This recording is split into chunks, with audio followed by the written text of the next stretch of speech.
Proud to report that Omaha, now the country's 39th largest city, is indeed growing and moving forward. Breaking this afternoon, Omaha Mayor Jean Stothert delivered her 10th State of the City address down at the legislative chambers. In a wide-ranging, optimistic report, the mayor highlighted a number of topics such as street improvement, declining crime, and a city successfully exiting a global pandemic. But without a doubt, the focus of her speech today was on urban development and a continued push for Omaha's streetcar. It took her less than 1 minute to mention her administration's biggest priority. To reach our city's potential, Omaha must reaffirm and reinforce the urban core's historic role as a cultural, residential, and employment heart of the region. The streetcar will do that.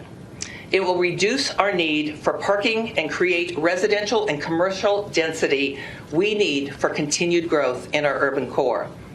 To build and operate the streetcar, no property tax rate increase is required, no sales tax or any other new tax, and no funding will be diverted from other city projects.